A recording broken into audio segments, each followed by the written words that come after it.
We have a new WWE champion. His name is Brock Lesnar. Of course, the Universal Champion, Roman Reigns, absent from WWE's day one. It was not a good night for us Liv Morgan fans, let's not lie. And we had some creepy mystery woman at WWE day one. But this is, of course, things you might have missed. And before we get started, make sure you've liked the video. It really does help it out on YouTube. And if you are new to the channel, hit the subscribe button. So a couple of hours before day one, Roman Reigns confirmed on Twitter that although he wished to be at day one to defend the Universal title, unfortunately earlier today, he tested positive for COVID-19. And due to protocol, he was unable to perform at the show. Now, first and foremost, I hope Roman Reigns is okay. I hope he recovers very, very quickly and gets back to the wrestling ring. But the big news is Brock Lesnar did still compete in a fatal five-way and won the Universal Championship. First things first, does this mean when this clash happens, is it title versus title? Oh my God, that is possible. Right now, that's possible. Roman Brock, title versus title, unification match? Like, what? Everything just changed in WWE. I'm in shock. I don't know what to make of it. And of course, Paul Heyman. Where does his loyalties lie? What is the future of Paul Heyman? It's still a mystery. We still have that answer to come. We did get a tribute tonight from Jey Uso, who did the whole Superman punch lock and load thing before he hit the big, whatever they call that, arse move in the corner. But of course, Usos, by the way, won with a 3D, which I thought was pretty cool. Obviously, Usos retaining the SmackDown Tag Team titles over the New Day, so the Bloodline still looking strong over on SmackDown. I did predict they was going to lose, so that was a bit of a shock. But I wonder with Roman away if the downfall is delayed. Something interesting that Michael Cole said tonight was that this was a premiere live event for WWE, not a pay-per-view as traditionally it's called. Now, to be fair, this is a new model. Pay-per-views don't really exist anymore. You don't pay to view. You subscribe to the network or you subscribe to Peacock. So I kind of like the new modern uptake on this saying. While Kevin Owens was given an interview backstage, you could see behind him were a couple of people. One of who was this woman with pink hair. Now, interestingly, she does look like she's talking to the man beside her, but she's seemingly looking at the wall. She seemingly can't even see the guy she's talking to. Now, even this is very bizarre protocol, but I don't think it is. Was she meant to be there? What? I don't know what she was doing. It looks weird as crap though, but it was like the camera wanted you to see it. So, who do you think it is? I don't know. I put the tweet out on Twitter. It gained a bit of traction, to be fair. A lot of people saying, obviously, Alexa Bliss. Very possible. She's known for having pink in her hair, but she doesn't have hair that long. Yes, WWE could use a wig, but is that something you want to tease like that? Another big popular name right now is Dakota Kai. Dakota Kai has that whole weird gimmick right now in NXT, and maybe that's a transition to the main roster. Again, with hair extensions, makes kind of sense. Who do you think, if it's anyone at all?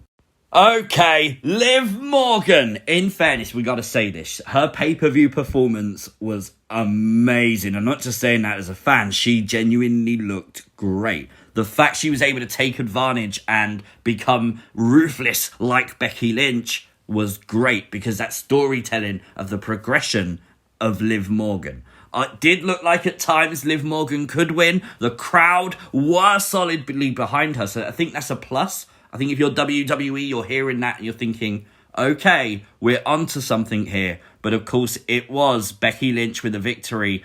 And you gotta say, it was a bit, you want Liv Morgan to win if you're a Liv Morgan fan like me, of course. But honestly, the Royal Rumble is coming. A lot of people were saying it before this show started. Liv Morgan for the Royal Rumble win, it's potentially possible. It all depends what plans WWE has, of course. But I do hope they pull the trigger. I mean, we need to see Liv Morgan with the championship belt. But for now, it remains Becky Lynch as Raw Women's Champion. But I just want to point out, okay, if you've watched these before, I'm a huge fan of Kevin Patrick. I think he's great, okay? But the fact he's smiling after Becky Lynch beat Liv Morgan, Kevin Patrick, me and you are done, my friend. I'm no longer going to help you. I'm no longer going to support you in any way. Stop smiling!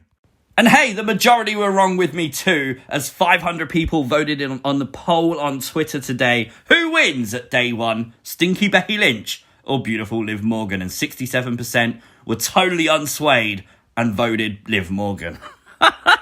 There was a really concerning incident before the show began on the pre-show where Ridge Holland broke his nose. This is a legit injury he suffered during the match. You can see the blood there. Of course, Sheamus did continue the match and was successful in what turned out to then be a handicap match versus Cesaro and Ricochet. This move came around when Cesaro flipped Ricochet for the 450 and Ricochet's knee seemingly landed straight on the nose of Ridge Holland. It looked brutal, to be fair. Really brutal.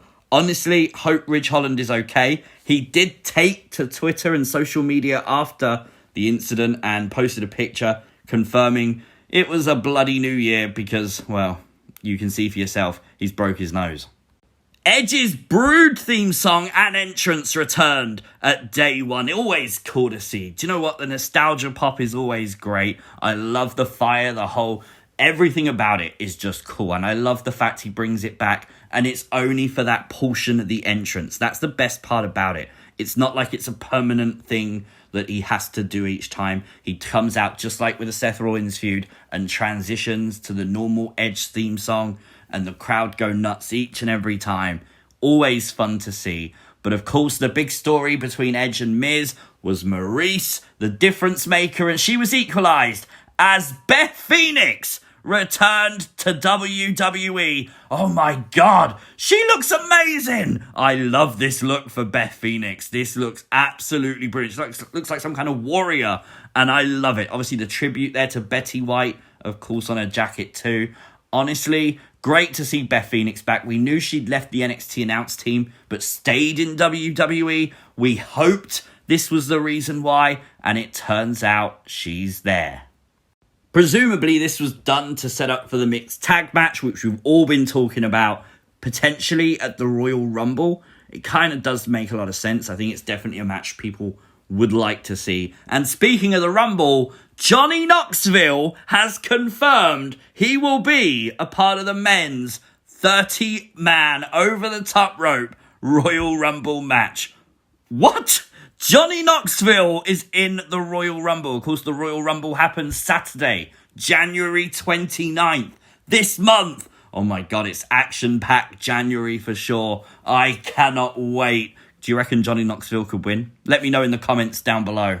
And I know a lot of you saw this as the main event, so obviously Drew McIntyre did defeat Madcap Moss on day one. I'm sure a lot of you were upset about that. I'm sure a lot of you wanted Madcap to win for sure. But there is even bigger news. What the hell was Baron Corbin wearing? What was that jumper? I don't even know, man. I don't even know. Honestly, thank you for the content, though, Corbin. And I have to talk about the royal entrance of Xavier Woods and Kofi Kingston. Of course, King Woods with a throne. I love this as well. Having people pull the throne out, then Kofi tipping them for doing so. It was so cool. Honestly, I love when WWE do goofy things like this. It does make a lot of sense. Yes, the Usos retained. I do feel like this rivalry was over. Do you know what? With them winning with a 3D as well, just to put it out there, how about Team 3D, the damn Dudley Boys return? I don't know if Devon and Bubba Ray can do that, but it would be really fun if we could get the Dudleys versus the Usos. We all know the headline of day one is 1,000,000% Brock Lesnar wins the WWE title. Plans change all the time. This one was a massive change, a massive swerve that's just changed WWE's trajectory going forward. Raw, SmackDown, all of it just became completely unmissable. Honestly, for day one, I gotta go an 8.5 out of 10. I think another return would have topped it to a 9 maybe. We didn't only got the one title change, so, you know, there's reasons why it's not a 10 for me personally. But let me know your thoughts in the comments down below. Like, share, subscribe, all that good stuff, and I'll see you next time. Peace!